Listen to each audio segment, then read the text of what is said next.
Boker Tov, ce dimanche aura lieu le jeûne du 17 Tammuz. La question est de savoir, est-ce que les Baalei Habrit, tels que le Mohel, le Sandak, le Avia Ben, est-ce qu'ils doivent jeûner ou pas? Le Hatan, qui est dans les 7 jours de son mariage, est-ce qu'il doit jeûner ou pas? La réponse, les amis, donnez-la moi. Oui. Non, il ne doit pas jeûner. Oui ou non? Ils jeûnent ou pas? Ils doivent jeûner. Quand est-ce que les Baalei Habrit, quand est-ce que les Baalei Simcha ne jeûnent pas? C'est uniquement lorsque c'est un Ta'anit d'Ahouy. Par exemple, si le 17 Tammuz tombait Shabbat et qu'on avait décalé le jeûne au lendemain, alors à ce moment-là, étant donné que le jeûne a déjà été décalé, alors il y a une dispense pour les Baalei Simcha, les 4 personnes, Hatan, Mohel, Sandak, Avia Ben. Mais lorsque le Ta'anit tombe en son temps, alors il n'y a pas de dispense. Pourquoi? On dit comme ça.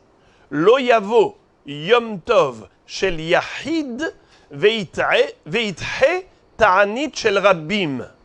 La simcha de ces gens, c'est une simcha individuelle, personnelle.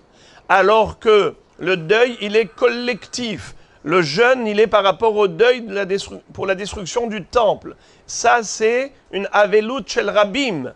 Alors la simcha d'un yahid ne peut pas repousser la avelut du rabbim. Voilà pourquoi il faudra attendre Motzae Hatzom. Quand on veut faire une serouda pour une brit mila, eh bien, on l'organise quand? À la sortie du jeûne. À la sortie du jeûne. Il y a 2 ta'aniot pour lesquels il faut, comment on appelle ça, annoncer, proclamer le Shabbat qui précède. Ce Shabbat, on va annoncer le jeûne. Le jeûne quand? Pour dimanche, on va l'annoncer Shabbat. Pour le 17 Tammuz, et c'est pareil pour? Non. Pour le 10 Tevet, bravo. Asara Betevet et le 17 Tammuz. Akaf Alav Piou. Pour le Av, Akaf, rappelez-vous Akaf. Aleph, Kaf, P. Aleph, c'est Av. Kaf, c'est Kippour. P, c'est Purim. On n'annonce pas le jeûne pour ces autres ta'aniot. En tout cas, le din du ta'anit, c'est différent de Tisha B'Av, car le 17 Tammuz, Tzom Gedalia et le 10 Tevet, on a le droit des 4 jouissances, autres que manger et boire. À Tisha B'Av, non seulement qu'il est interdit de manger et de boire, mais toutes les jouissances physiques sont interdites, comme, par exemple, porter des chaussures de cuir, ou se frictionner, ou des relations conjugales, ou se laver, le lavage. Tout cela, c'est assour pendant Tisha B'Av. Mais pour les autres jeunes, c'est permis. Quelqu'un qui s'en abstient, c'est un tzaddik, un mahmir, tavo alav bracha, mais il n'y a aucune obligation. Encore une autre différence avec Tisha B'Av, c'est que Tisha B'Av, ça commence depuis la veille. Le jeûne commence depuis la nuit. Alors que pour ces ta'aniot qu'on a évoqués déjà hier, les autres ta'aniot, eh bien, ça ne commence qu'à partir du matin. Est-ce qu'on peut manger au milieu de la nuit? Puisqu'on a dit que ça commence qu'à partir du matin, sous-entendu qu'on a le droit de manger au début de la nuit. Vous avez répondu tous oui. Ah. Bravo, Hazak. Il faut faire un tenaï. C'est quoi un tenaï? Avant d'aller dormir, il faut dire, lorsque je vais me réveiller au milieu de la nuit, je vais manger.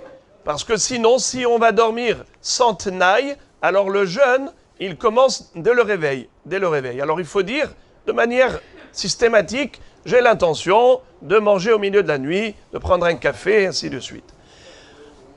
Le dernier détail. Est-ce qu'on a le droit de se laver les dents pendant le jeûne? Se brosser les dents? A-t-on le droit, oui ou non?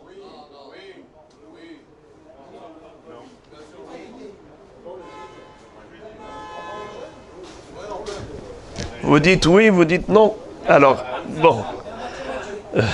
Je vais vous dire ce que lit le Yalkut Yosef.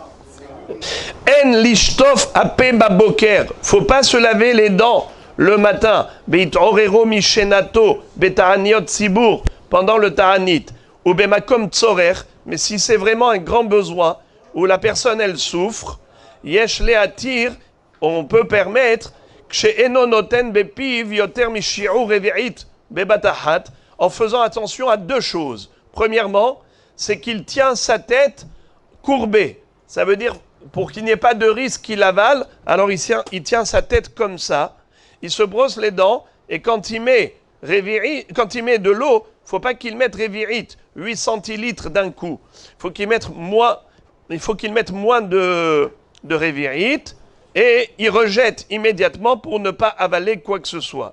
Donc voilà comment on permet pour quelqu'un qui a du tsar.